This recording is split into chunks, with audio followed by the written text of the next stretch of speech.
Olá pessoal, eu sou a professora Gisele Mendes, da Universidade Estadual de Maringá. Estamos aqui hoje para mais um episódio do quadro do nosso canal intitulado Pílula Penal.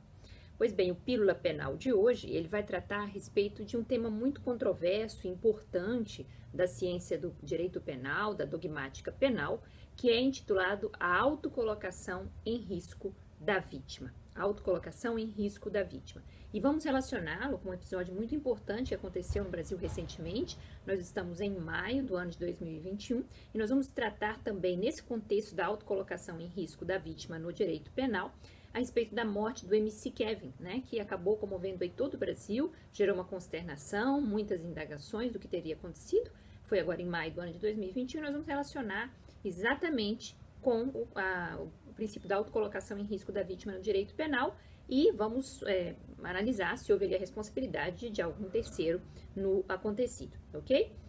Bom, em primeiro lugar, é importante dizer que existem várias possibilidades de a vítima, né? Não só a vítima, mas a gente pode chamar também dentro da vitimologia, de todo o estudo da vitimologia, da história da vítima dentro do processo penal, o ofendido, o titular do bem jurídico protegido, né? Outros nomes que se costuma utilizar, de a vítima consentir numa lesão que seja causada por um terceiro, ou provocar autolesão a ela mesma, né? Isso sempre foi muito conturbado dentro da ciência do direito penal. Em que medida é possível responsabilizar essa pessoa, a vítima, né, se a gente chama de vítima ou de ofendido ou de titular do bem jurídico protegido, até tirando essa condição de vítima, dessa estigmatização de que ela nunca teria nenhuma participação no delito, né?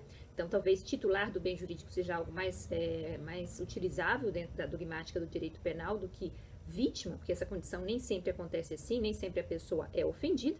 Mas em que medida essa pessoa poderia ser responsabilizada pela colocação dos próprios bens jurídicos em risco e quando ela mesma consente na lesão desses bens jurídicos, né? E quando ela faz isso em mãos de um terceiro, as chamadas heterolesões consentidas, também se questiona em que medida ela poderia deixar nas mãos desse terceiro a lesão causada a um bem jurídico que é dela. Bom, de uma maneira mais resumida, a gente pode dizer que a vitimologia e a vitimodogmática, né, que é o papel da vítima dentro da dogmática do direito penal, propriamente da teoria do delito, são ciências muito interessantes e que se questionam, né, seja do papel da vítima na própria gênese do delito, quando a gente fala da criminogênese, da etiologia do delito, de se perguntar por que o delito aconteceu. Muitas vezes pode haver uma prévia atuação da vítima, e também pode haver uma forma concomitante de participação da vítima, situações de legítima defesa, né? Então podemos falar no consentimento do ofendido, que pode ser prévio ou concomitante ao delito, na própria legítima defesa ou na injusta provocação do ofendido, que aparece na lei, certamente ali a vítima ela tem um papel importante, e mesmo nas consequências do delito. A delimitação da pena, no artigo 59 do direito do nosso Código Penal, diz que o juiz levará em conta, na primeira fase da aplicação da pena, certamente, o comportamento da vítima. Então, quando a gente fala em vítima dentro da ciência do direito penal, a gente fala em vitimodogmática, ok, pessoal? É diferente da vitimologia, que é uma ciência empírica baseada aí como na observação, né, na experimentação, e busca estudar o comportamento da vítima do ponto de vista criminológico. Já a vitimodogmática é realmente um capítulo da ciência do direito penal e é nisso que nós nos vamos concentrar hoje. Então, nós temos uma participação, às vezes, preliminar, concomitante ou até posterior da vítima dentro da dogmática jurídico-penal. E a grande pergunta do direito penal é em que medida a vítima pode extinguir a responsabilidade do autor, né? Retirar a responsabilidade do pretenso autor do delito, que, portanto, não seria responsável pela colocação desse bem jurídico em risco, da lesão desse bem jurídico, se foi realmente determinante a participação da vítima, ofendido ou titular do bem jurídico, como seria mais adequado dizer do ponto de vista dogmático da ciência do direito penal, nesta lesão ao bem jurídico. A partir do momento que ela tem toda essa responsabilidade, então desapareceria a responsabilidade de um terceiro, né? Então é importante dizer que quando a pessoa coloca em risco o seu próprio bem jurídico, ela coloca em risco, né? Ela não visa e não aceita a causação de um resultado. Esse princípio da autocolocação em risco da vítima surgiu do ponto de vista dogmático, junto com a teoria da imputação objetiva, que se atribui a Klaus Hoxin, né, na década de 70 e 80 na Alemanha, que é o maior expoente ainda vivo na Alemanha, da teoria da imputação objetiva do resultado, né? Também seguido por Günther Jacobs e outros mais adeptos da teoria da imputação objetiva, que tem neste critério da autocolocação em risco da vítima um elemento que venha barrar a responsabilidade do autor, fazer exatamente o que a gente acabou de dizer que se a vítima tem responsabilidade completa na causação daquele resultado, então, ainda que se colocando em risco, ainda que não aceitando esse resultado, mas acabou gerando um resultado lesivo a ela, então desapareceria completamente a responsabilidade do autor. A teoria da imputação objetiva é uma teoria extremamente complexa, né, mas como o próprio nome já diz, é de imputação objetiva, né, não baseada numa aferição do dolo, mas em critérios objetivos a priori e depois na aferição do dolo. Uma teoria da imputação objetiva do resultado, nos delitos de resultado, como por exemplo um homicídio, como por exemplo uma causação de uma morte, né? E aí há vários critérios de imputação, um incremento do risco, a realização deste risco no resultado e outros de retirada da responsabilidade, que causaria, portanto, uma atipicidade, né? Nós tiraríamos a tipicidade da conduta, a tipicidade objetiva, quando alguns critérios interessantes aparecessem. E um desses critérios é o princípio da autocolocação em risco da vítima. Então, aí nasceu, com a teoria da imputação objetiva, um olhar muito importante da vítima dogmática para a vítima dogmática, ou seja, a participação da vítima nesses delitos de resultado em que ela tem assumido um risco, né? O que diz o princípio da autocolocação em risco, a vítima colocou-se em risco, ela não queria um resultado, por exemplo, ela não queria morrer, ela imaginava que isso não iria acontecer, mas ela atuou de alguma maneira imprudente, né? Sem o devido cuidado, a devida cautela, colocou-se sim voluntariamente em risco, tinha consciência do risco, mas não desejava o resultado e terminou, por exemplo, causando uma lesão ou mesmo a própria morte, né? Então, nesse patamar da teoria da imputação objetiva do resultado, a gente excluiria a tipicidade objetiva e, portanto, a responsabilidade do autor que estivesse ali eventualmente presenciando, participando de alguma maneira daquela cena do delito, já que ficaria somente na vítima, na sua autocolocação em risco, uma eventual responsabilidade por esse resultado, que certamente não teria consequência alguma para ela, né? Nós já passamos há muito tempo aí na história da humanidade, da época em que se punia a vítima por qualquer autolesão, ok? Bom, a eventual responsabilidade de um terceiro é o que nós vamos analisar, mas a vítima, vindo para a situação de suicídio, analisando as questões de suicídio, né, e diferenciando também da autocolocação em risco da vítima, que a gente acabou de falar, esse princípio da autocolocação em risco da vítima é essencialmente diferente do suicídio, pessoal. É muito importante diferenciar a autocolocação em risco da vítima, que nem vítima pode se dizer que propriamente a pessoa né, já que ela quis se colocar em risco, das situações de suicídio, ok? Eu já fiz um vídeo aqui sobre o delito de participação em suicídio, induzimento, instigação ou auxílio material ao suicídio. No final deste vídeo eu vou linkar o vídeo que fala da novidade legal. O delito de participação em suicídio está no artigo 122 do Código Penal brasileiro, foi sensivelmente alterado pela Lei 13.968 de 2019, a Lei 13.968, é uma lei que sucedeu o pacote anticrime, mas que trouxe uma alteração muito importante, pontual, no artigo 122 do Código Penal brasileiro. E por isso, quem quiser assistir o vídeo que vem depois desse, ele diz respeito a este delito, né? A gente esmiuçou ali toda a novidade legal que aconteceu no ano de 2019. Mas essa lei 13.968, ela alterou o Código Penal e ela aumentou sensivelmente ali os liames do delito de participação em suicídio, inclusive inserindo a automutilação. Então, basicamente, o artigo 122, que fala da participação em suicídio, eu vou colocar aqui para vocês, ele diz: induzir, instigar alguém ao suicídio ou à automutilação, ou prestar-lhe auxílio material para que o faça. Induzir ou instigar alguém ao suicídio ou à automutilação, ou prestar-lhe auxílio material para que o faça. Pena de 6 meses a 2 anos de reclusão, ok? Mas isso é suicídio, pessoal. Isso não é autocolocação em risco da vítima. Não é o princípio que a gente acabou de aprender. No suicídio, o sujeito quer morrer. Essa vítima, se é que podemos chamar de vítima, titulado bem jurídico, quer morrer. Ou ao menos assume a condição de que pode vir a morrer. É como se fosse, assim, fazendo uma analogia com a dogmática, um dolo direto ou um dolo eventual. Não é uma culpa. A pessoa tem consciência e vontade de morrer, ainda que seja uma vontade indireta. Então, exemplos, a pessoa pode tirar a própria vida através do uso de uma arma de fogo, do enforcamento, né? Ela pode se jogar do alto de um prédio, né? Ela pode também assumir o risco dessa morte e aceitar o risco deste resultado morte, diferente da autocolocação em risco, em que não se aceita o próprio resultado. Então, ela pode, por exemplo, recusar um tratamento para uma doença muito grave e dizer, olha, apesar de poder morrer dessa doença, eu não quero mais, nós já falamos de eutanásia aqui no nosso canal do YouTube também, não quero, prefiro a morte, não que eu deseje a morte, mas a doença é muito grave, já estou cansado do tratamento, uma questão muito ligada à autonomia pessoal, ao exercício da dignidade da pessoa humana, do paciente, é uma discussão muito importante, e aí aceita-se então que essa pessoa tenha autonomia para deixar-se morrer por alguma situação que é externa a ela, mas que ela aceita, né? Ela aceita a doença, ela aceita colocar-se nesse risco. Ela faz, por exemplo, uma greve de fome por razões políticas, ela não quer morrer, mas ela tem convicção das suas razões e ela deixa de comer e ela fala, não é que eu queira morrer, mas eu assumo esse risco, enquanto, né, não atingir o meu objetivo, eu vou fazer a greve de fome. Essas pessoas estariam numa condição de suicídio também, tá? Ah, professora, mas o suicídio, então é só aquele suicídio ativo? Não, que a gente falou em primeiro lugar, não, o suicídio de quem tira a própria vida com uma arma ou através, né, de um salto da janela, não. Esse suicídio é o clássico, mas nós temos também um suicídio passivo, que é esse outro que eu acabei de dizer, do deixar-se morrer. É como se no primeiro caso a gente tivesse um dolo direto e no segundo caso a gente tivesse um dolo eventual, mas de suicídio, consciência e vontade, direta ou indireta, de assumir a própria morte ou de morrer, de causar ativamente a própria morte.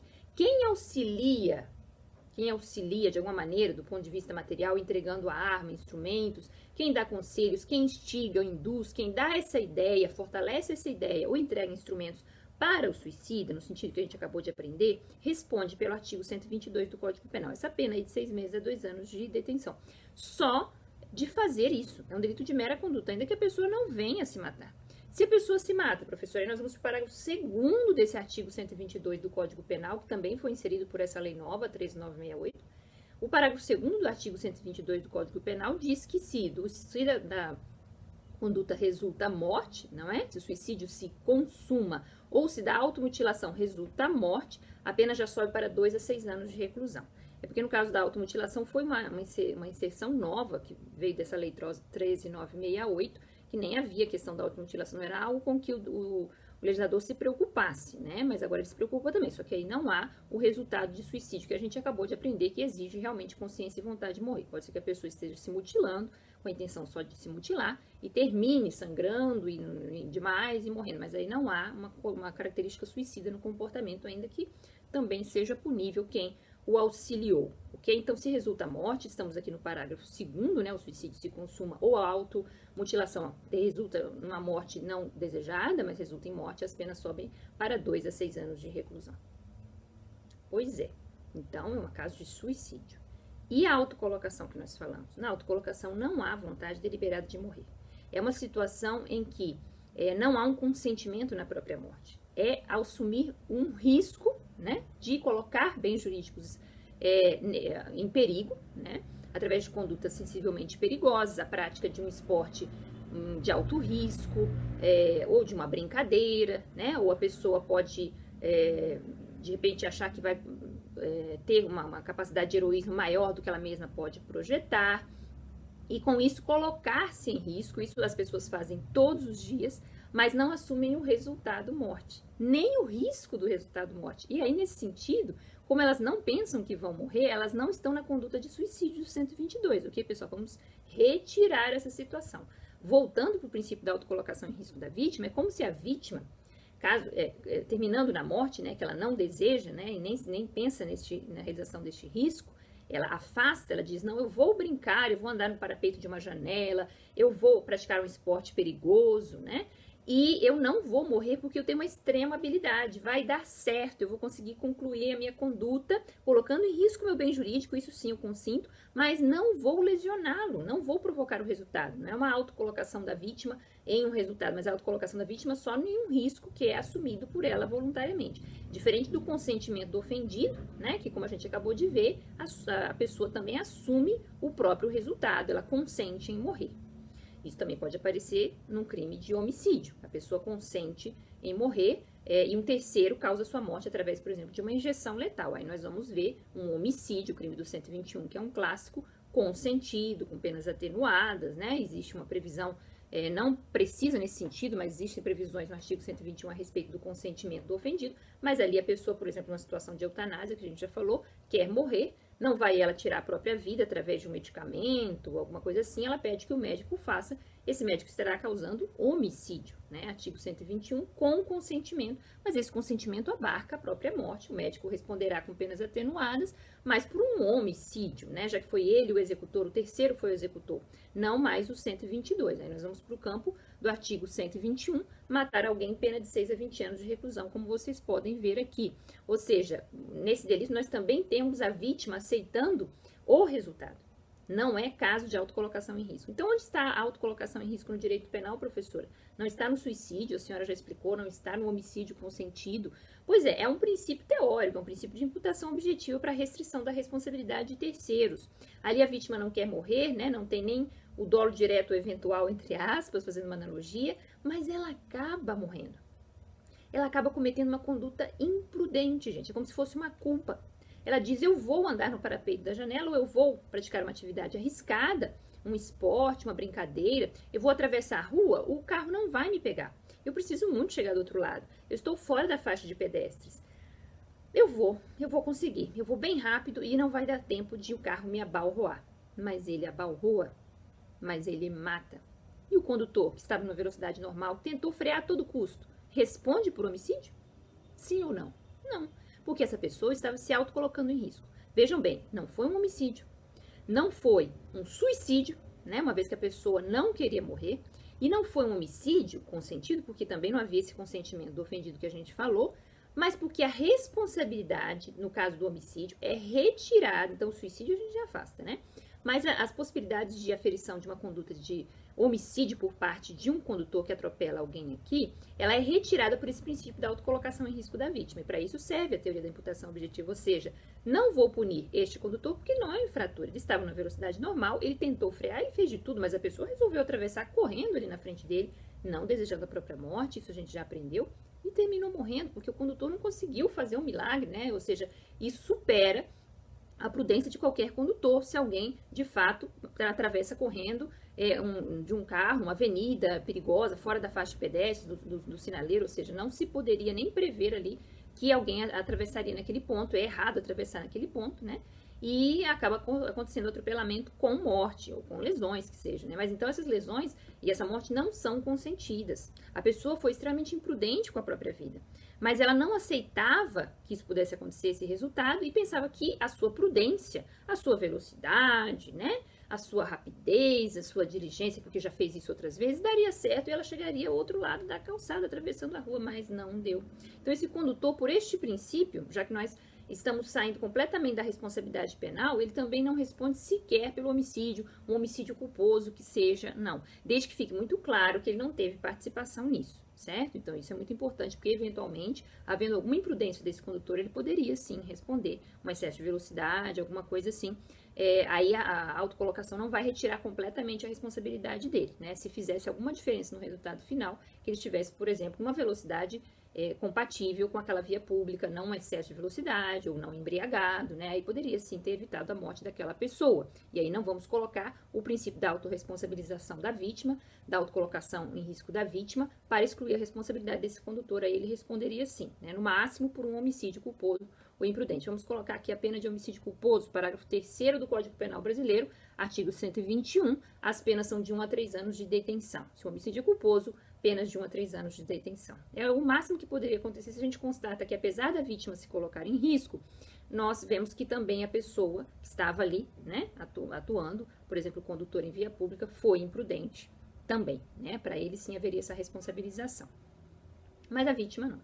Imaginemos então o caso do MC Kevin, né, que a gente, pelo caso que ficou conhecido na mídia, sabe que ele se arriscou mesmo, passando do andar de um apartamento bastante alto, de um hotel no Rio de Janeiro, do 5º andar, para a sacada do 4º andar, onde ele pensava que poderia cair, que poderia conseguir alcançar, né? Então ele se sentiu acuado, dizem que um colega fez uma brincadeira, né? Que ele estava no quarto com uma outra garota e era casado. Então essas situações de adultério, embora são indiferentes do ponto de vista jurídico penal, adultério não é mais crime desde o ano de 2005 no Brasil, ok, pessoal? É indiferente mesmo jurídico penal. A Lei 11.106, ela revogou completamente o adultério do nosso ordenamento, né? Então as pessoas questionam isso, não é uma infração penal de modo algum. E ele, do ponto de vista moral, né, se sentiu culpado e resolveu arriscar a própria vida, né? E as pessoas não podem de forma alguma difamar a sua memória, difamação de memória de pessoas mortas atinge a família da pessoa falecida, né? Isso certamente também é criminoso. Qualquer tipo de elucubração sobre o comportamento dele não tem mais nenhum cabimento, ele nem está aqui para se defender, não é mesmo? Mas o que nós temos concretamente dentro da dogmática jurídico-penal é que ele se arriscou, ele infelizmente se arriscou muito, né? Passando de uma sacada para outra do hotel, né? Numa altura de 15 metros, era ali o 5º andar do hotel. Disse que ele talvez tivesse pensado que a sacada de baixo fosse mais ampla, porque ele estava hospedado originalmente no 13º andar, onde havia uma sacada embaixo que era pelo menos 1 metro mais larga. Talvez ele tivesse lembrado daquilo e pensado que também do 5º para o 4º andar a sacada fosse mais ampla nos andares inferiores. Só que não é assim, né? Então, ao tentar passar de uma sacada do 5º andar para a sacada do 4º andar, de uma sacada para a outra, ele se desequilibrou e ele, infelizmente, veio a falecer, como nós sabemos. Então, o caso do MC Kevin mostra que foi uma autocolocação em risco da vítima, em que não resta responsabilidade alguma de terceiras pessoas, né? O colega fez uma brincadeira, mas certamente sem nenhuma intenção dolosa, né, de gerar isso. O colega, como nós já aprendemos aqui, não induziu ninguém ao suicídio, não auxiliou ninguém ao suicídio, até porque ele não se suicidou. O que aconteceu com o MC Kevin é que ele não tinha nem a vontade direta, nem indireta de morrer. Ele arriscou-se, como no caso do esporte perigoso, né? Como o caso que eu acabei de falar da pessoa que atravessa correndo a via pública perigosa, fora da faixa, né, na frente de um condutor que vem ali na sua velocidade normal, achando que vai dar tempo, calculando o tempo de que possa atravessar e não consegue. Foi exatamente a mesma coisa. Então, não resta responsabilidade sobre alguém que estivesse no quarto, né? Essas pessoas não induziram, nem instigaram o suicídio. E sobre um homicídio eventualmente culposo, é verdade que o caso está sob análise da polícia, até para averiguar, né? Será que alguém teria feito alguma coisa que o levasse a isso, que o instigasse a se esconder ou a fazer isso? Mas o fato é que não, né? Até agora, no momento, não se registrou que as pessoas pudessem atuar com uma imprudência tão grande, a ponto, como a gente falou do condutor, a ponto de, retirado isso, né, fazer com que ele talvez não tivesse a conduta imprudente, né? Ele realmente se arriscou e resolveu passar de uma sacada a outra, imaginando que daria certo, que ele conseguiria chegar à sacada do 4º andar e não cair, não morreu, mas ele de fato se desequilibrou e teve uma autocolocação em risco da própria vida, que infelizmente terminou com a morte, que é um resultado que ele não queria. Ele assumiu o risco, não é? Passando de uma sacada a outra, qualquer um sabe que pode dar errado, que é bastante arriscado, não é uma conduta comum, é uma conduta altamente perigosa, e ele acabou se desequilibrando e morrendo, ou seja, causando um resultado que certamente ele não assumiu e ele não queria, ok?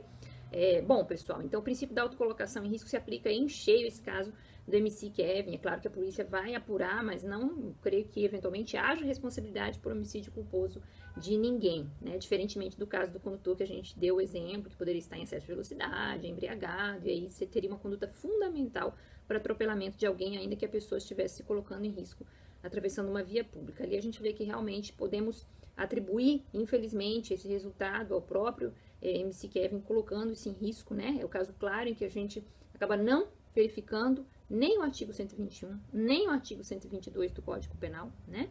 E a pessoa calculou mal, né? Imaginou que certamente daria certo, que tudo terminaria ali com a salvaguarda do bem jurídico, calculou mal, assumiu o risco, né? Que é um princípio importante da autocolocação em risco da vítima, e terminou causando um resultado que ela certamente não desejava, né? Que é muito triste, que é o de morte. Mas não é certamente algo que possa gerar uma responsabilidade penal, certo? Então, foi muito importante nós aprendermos hoje o princípio da autocolocação em risco da vítima no direito penal, para diferenciá-lo do induzimento, instigação e auxílio ao suicídio, para diferenciar do homicídio doloso, do homicídio culposo. E aí, os casos que acontecerem na prática, eventualmente vocês vão saber exatamente como aplicar esse importante princípio, esse importante critério de imputação objetiva, de exclusão, né, de exclusão da imputação objetiva do resultado e da responsabilidade penal de terceiros, a partir do princípio da autocolocação em risco da vítima, né, que nem vítima propriamente é, como nós já sabemos também. Esse foi o nosso quadro penal, o nosso quadro de hoje, Pílula Penal, né, que nós falamos de alguns institutos dogmáticos. O Pílula Penal é destinado a isso, institutos da dogmática penal. Eu espero que vocês tenham gostado e aprendido bastante. Cliquem aqui embaixo, deixem o seu like, compartilhem esse conhecimento e, sobretudo, se inscrevam no canal Professora Gisele Mendes para poder receberem mais notificações de vídeos interessantes a respeito do direito penal. Muito obrigada e até a próxima!